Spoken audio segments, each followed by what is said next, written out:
Lembah kabut di sebuah desa terpencil yang tersembunyi di antara pegunungan yang tinggi, terdapat sebuah kota yang tidak memiliki nama. Kota itu diliputi kabut tebal yang hampir sepanjang waktu menyelimuti jalan-jalannya. Meskipun ada beberapa penduduk yang tinggal di sana, tidak ada yang tahu kapan kota itu dibangun atau siapa yang pertama kali menghuninya. Orang-orang hanya tahu bahwa mereka harus tinggal di sana, dan itu sudah cukup. Pada suatu pagi yang dingin, seorang pemuda bernama Arka berjalan melintasi jalanan berlumut, menatap kabut yang menggantung rendah di atas tanah. Ia membawa sebuah tas kulit yang sudah usang. Di dalamnya terdapat sebuah peta tua yang tampaknya sudah hampir tak terbaca.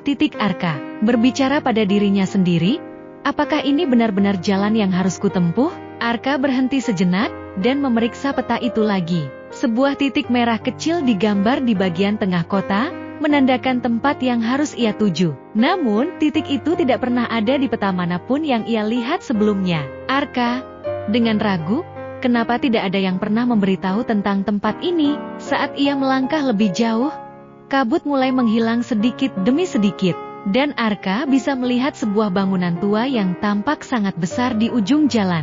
Pintu besar yang terbuat dari kayu gelap tampak menghadap ke jalan, seolah-olah mengundang siapa saja untuk masuk. Tiba-tiba, suara langkah kaki terdengar di belakangnya.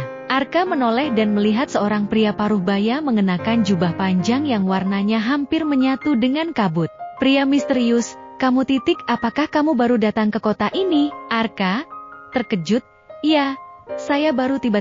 Apakah Anda tahu apa yang ada di dalam kota ini? Tersenyum samar, kota ini tak pernah memandang siapa yang datang atau pergi. Hanya orang yang sudah lama tinggal yang tahu rahasia sesungguhnya. Arka menatap pria itu dengan cermat. Ada sesuatu yang aneh dengan cara pria itu berbicara. Seolah-olah dia tahu lebih banyak daripada yang ia ungkapkan. Arka, rahasia apa? Apa yang harus saya ketahui? Pria misterius tanya pada mereka yang telah lama tinggal di sini. Mungkin mereka bisa memberitahumu lebih banyak. Tanpa mengatakan lebih banyak, pria itu berbalik dan menghilang ke dalam kabut, meninggalkan Arka dengan perasaan bingung dan gelisah.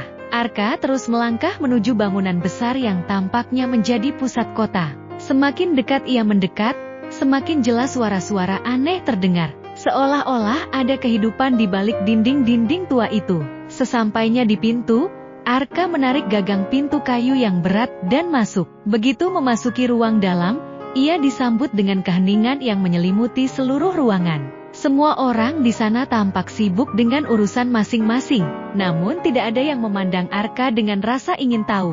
Di ujung ruangan, sebuah meja besar dikelilingi oleh beberapa orang yang mengenakan pakaian kuno. Salah satunya, seorang wanita muda dengan rambut hitam panjang, tersenyum padanya. Wanita muda, akhirnya kamu datang. Kami sudah menunggu. Arka terkejut, menunggu? Saya baru saja tiba, bagaimana Anda bisa tahu? Wanita muda, kota ini memiliki cara untuk mengetahui siapa yang perlu datang. Kamu adalah orang yang kami tunggu-tunggu. Arka merasa semakin bingung. Ia tidak tahu apa yang sebenarnya terjadi, tetapi hatinya merasa ada sesuatu yang lebih besar yang tersembunyi di balik kabut tebal ini.